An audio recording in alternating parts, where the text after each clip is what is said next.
Hi everyone. So today I'm just going to take you through a few things on Upwork.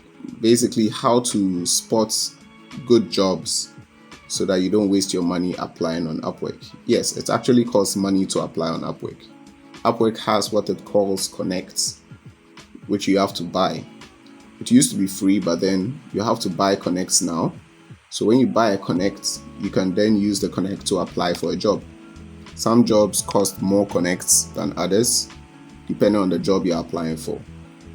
So I think it would be wise not to waste your money applying for jobs that no one is gonna contact you about. That's just wasted money thrown in the air. So there are some key things I always look out for when I'm applying for a job on Upwork, and I just want to take you through a few of them, and I think it will help you. Alright, so I'm on the jobs feed page, and basically here's where I see all the jobs, but there are some key things I look out for before I apply for the job. The first thing is the heading. I look for a heading that matches what I do. You get it? If I'm into writing currently, SEO writing and stuff. So basically I'm going to be looking out for a heading which has something to do with SEO or content writing. Alright, something like this.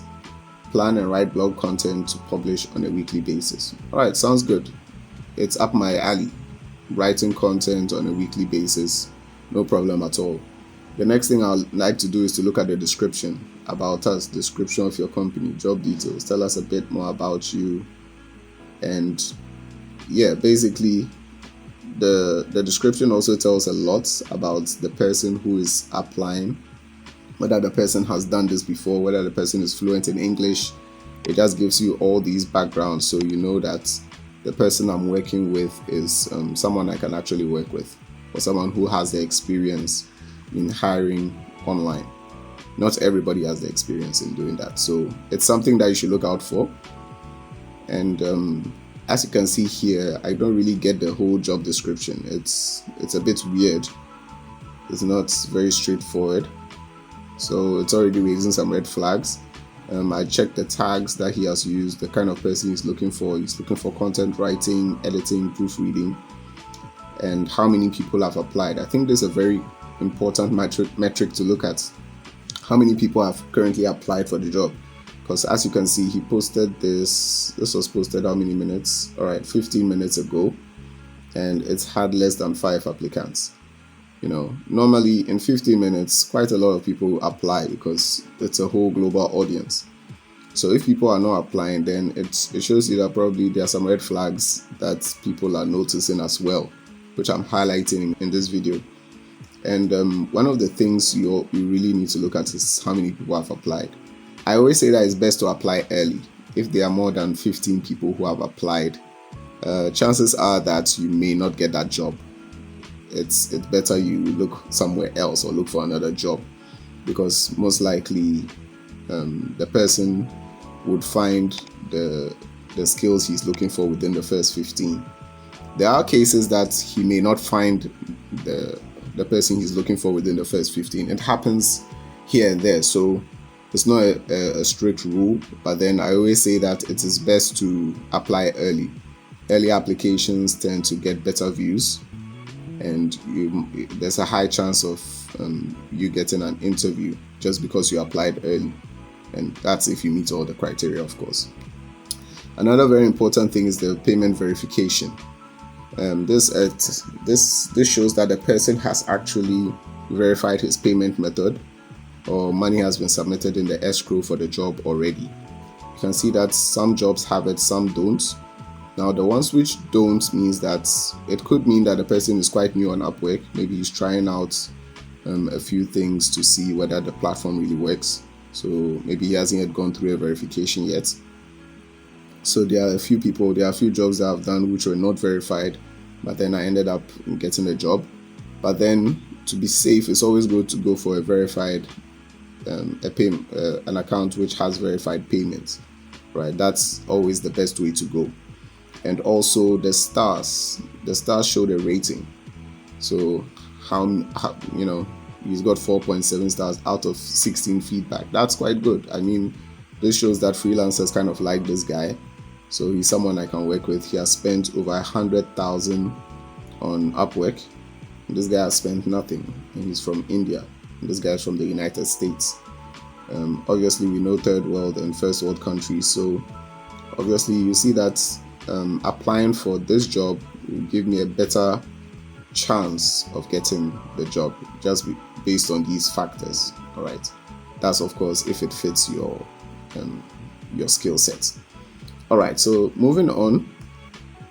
So once you see a job that you like or the job that you think you can apply for, once you click it up, you see the full design brief and what the person is looking for. I think one of the first things you need to look at is the pricing. The pricing tells you whether the person is quite experienced in this or not. Sometimes they just put any price there and then they intend to negotiate when they interview the people. So the pricing may not be a very strict rule to go by, but it just gives you an idea. It's kind of like an estimate of how much the person is willing to pay or his budget concerning the project, right? Also, you should read the brief. It gives you a good idea of it. And he has given you his average monthly budget over here, which is different from the fixed pricing. So it's always good to go by the brief, because sometimes when you're filling up, I've actually hired people on Upwork before. Filling up the forms to get to hire is quite troublesome, because they're quite a lot. So you may not go through all the details there. Most of the emphasis will be put on the brief, and I think that's what you should look at. All right, and the kind of person he's looking for an expert. So obviously, if you see yourself as an expert in what you do, then this is for you. You know that you can go high on the budget, because he's looking for quality than just quantity. Now, one of the important things I think you need to look at is on the right side over here, which is about the client. This gives you basic information about the client and who he is and what he does. And how many jobs he has posted on Upwork and how much he has actually spent on Upwork. This information is very good to me. I get to know his time zone, whether we can work.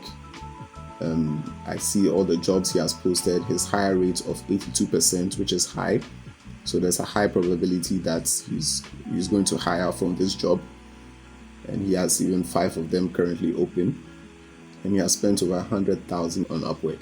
So obviously this shows you that this person is an experienced hirer. is that even a word?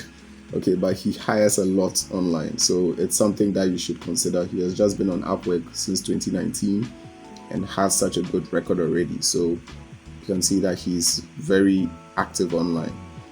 Another very important thing you should look at is the reviews.